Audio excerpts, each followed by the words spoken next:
Welcome back, everyone, to the deep dive. Ready to explore something pretty complex and a little bit intimidating today. I am. Let's do it. All right. AI regulation.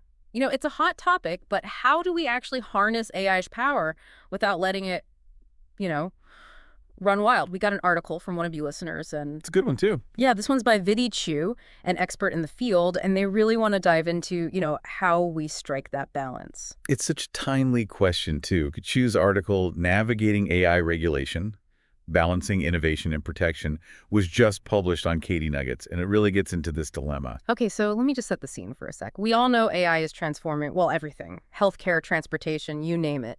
But it's also bringing up some serious questions like, Oh, yeah.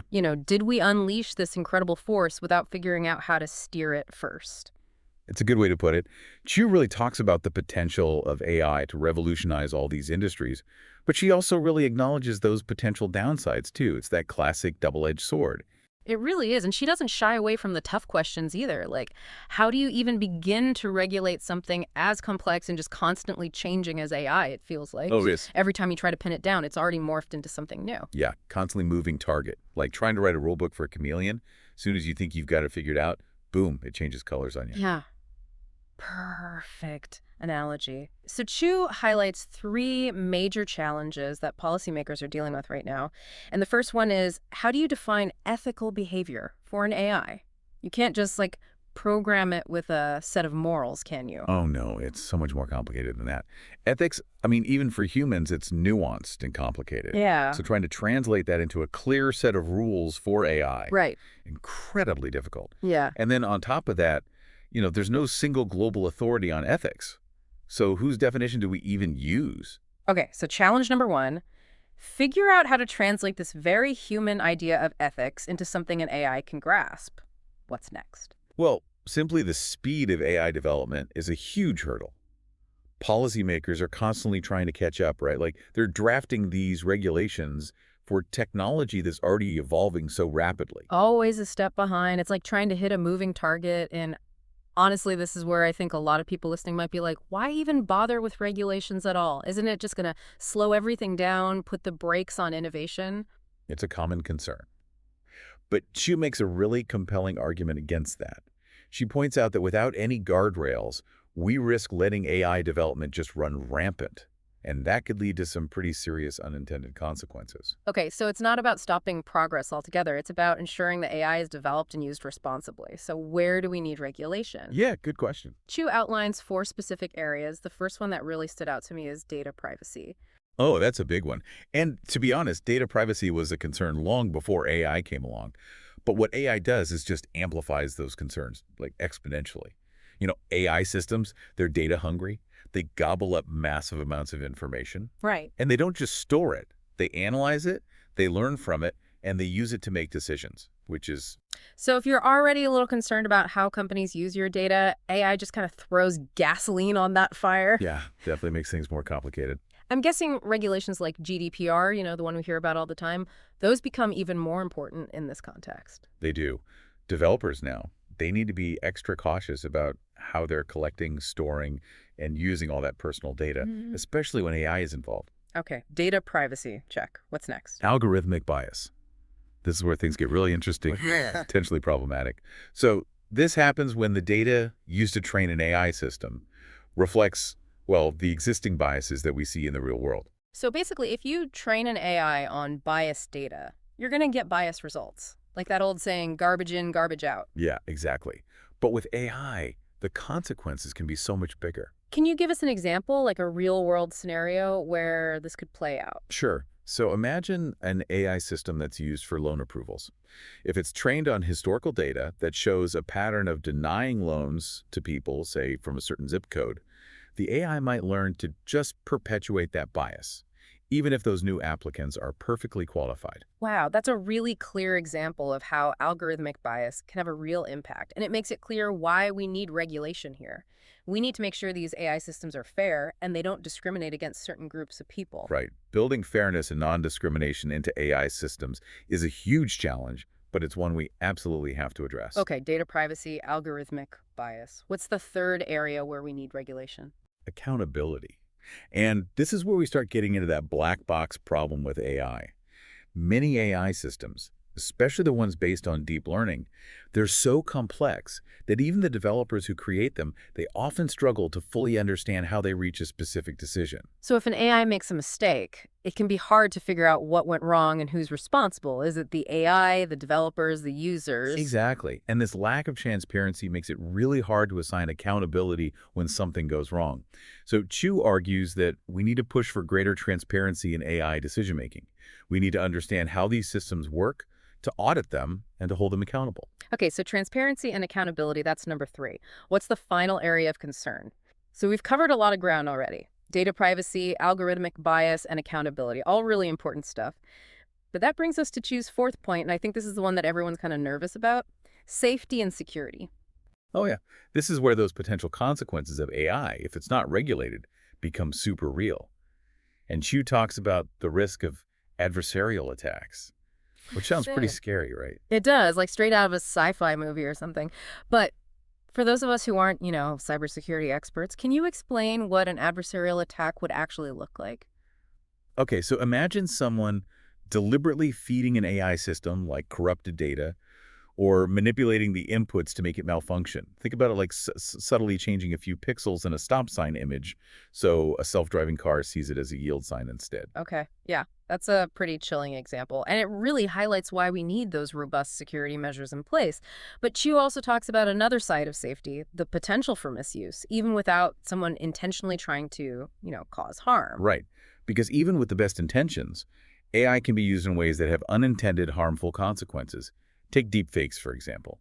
AI can be used to create these incredibly realistic fake videos, and that can be used to spread misinformation or damage someone's reputation. Or even in things like autonomous weapon systems, the idea of machines making, life or death decisions without a human being involved is pretty unsettling. It feels like we're stepping into some really ethically murky territory. We are. It definitely raises some big questions, no doubt. And that's why Chu is arguing that regulation isn't just about preventing AI from, making those mistakes. It's about making sure it's actually used for good and not for harm. Okay. So we've made a pretty strong argument, I think, for why AI regulation is necessary. But I think what everyone listening is probably thinking right now is, hold on, isn't all this going to just completely stifle innovation? I mean, AI is supposed to be this engine of progress, right?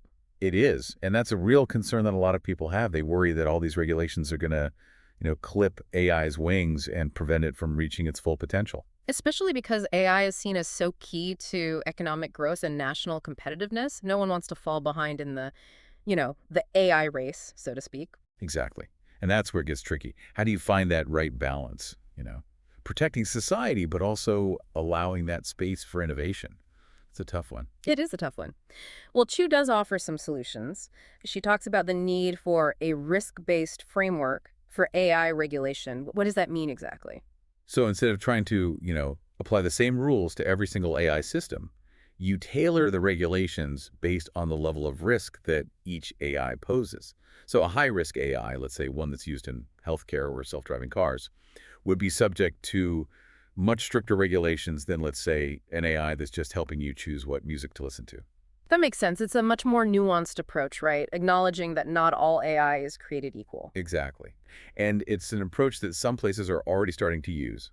Chu mentions the EU AI Act, which actually categorizes AI systems into these different risk levels and applies specific regulations accordingly. Can you give us an example just to make that a little more concrete? How does that actually work? Sure. So the EU AI Act, it identifies high-risk AI systems as those that could potentially, impact people's safety or fundamental rights. For example, AI that's used for biometric identification, like facial recognition software, that would fall under this high-risk category. And so the Act imposes some pretty strict requirements for those systems, including things like, rigorous testing, data quality standards, and human oversight. So it's like creating a safety net for those AI applications where the stakes are higher. But even with this risk-based approach, I mean, AI is evolving so quickly. How do you keep the regulations up to date? It's a great point. It's like trying to write laws for a technology that's constantly changing, Hmm. right? Chu emphasizes that we need to have what she calls an adaptive approach to regulation. And what she means by that is we need to create a system that can actually evolve as AI evolves. So instead of setting rules in stone, we need to constantly be learning, adjusting, refining those regulations as the technology advances. Exactly. It's about creating a regulatory environment that's dynamic, that's responsive, one that can actually keep pace with that rapid evolution of AI. And this requires, constant dialogue and collaboration between policymakers, researchers, industry experts, and the public. So it's not just about writing laws and then stepping back, it's about staying engaged in that conversation and collaborating, Hmm. which makes a lot of sense. But even if we can create this dynamic system, there's another big challenge that Chu points out. AI is global. It is. AI development is happening everywhere. And if each country has its own separate set of regulations, it could create a really fragmented and confusing landscape. Like, imagine trying to navigate a global marketplace with a totally different set of rules and standards in every country. And that could really stifle innovation, right? Companies might be hesitant to develop AI applications if they have to deal with all these conflicting regulations in different parts of the world. Exactly. And it could also lead to a race to the bottom, where countries start lowering their standards just to try to attract AI investment. So that's why Chu really stresses the importance of global cooperation. She argues that we need international agreements and standards for AI regulation, much like we have for things like, nuclear non-proliferation or climate change. So creating a more unified approach that really prioritizes, the well-being of humanity as a whole, regardless of where the AI is being developed or used. Yeah. Recognizing that AI is a global phenomenon and it needs that global response. Yeah. We have to work together to make sure that AI is developed and used responsibly, ethically, and for everyone's benefit. Okay, so we've talked about the need for a risk-based framework, an adaptive approach, and global cooperation. Clearly, regulating AI is incredibly complex. There are a lot of moving pieces.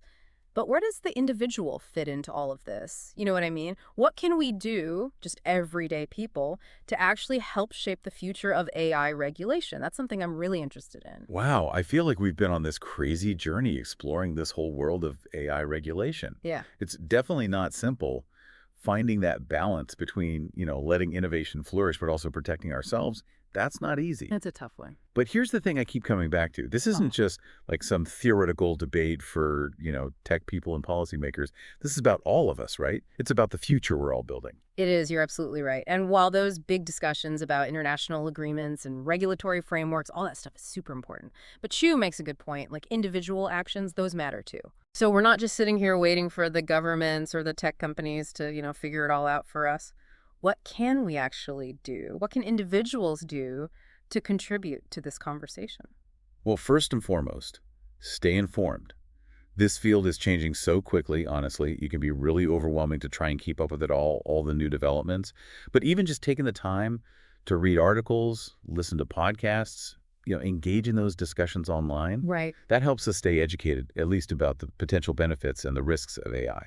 The more we know, the better we can participate in this whole conversation. Absolutely. We can contact our elected officials, advocate for policies that we believe in, and support those organizations that are working towards responsible AI development. So really making our voices heard, whether that's writing to our representatives, attending those town hall meetings, or, getting involved with those advocacy groups, all things we can do right now. We can. And remember, we're consumers too. Our choices have power. We can support those companies that are prioritizing ethical AI practices and just be more mindful of the data that we're sharing and how it's being used. That's like voting with our wallets, right? Reading those privacy policies a little more carefully, just being aware of our digital footprint. Those small things can actually make a difference. They really can. And Yeah. honestly, maybe the most important thing is just cultivating our critical thinking skills because we're going to be bombarded with information about AI. And it won't always be easy to tell what's real and what's hype, what's just fear-mongering, and what are those legitimate concerns. So we need to develop this kind of like AI literacy, right? Being able to look at what we're seeing and hearing and really ask those tough questions. You got it. And those questions can be really powerful, like who benefits from this AI application? Who could be harmed by it? What are the long-term consequences? Are there safeguards in place to prevent misuse? These are all important questions to ask. So approaching AI with a healthy dose of skepticism, but also a sense of curiosity and a real commitment to those ethical considerations. I love that. A healthy dose of skepticism. Because In the end, the future of AI, it's not something that's just going to be decided for us. Right. We all need to be actively shaping it together. That's a great point. So, as we wrap up our deep dive into AI regulation today, I want to leave you with one final thought.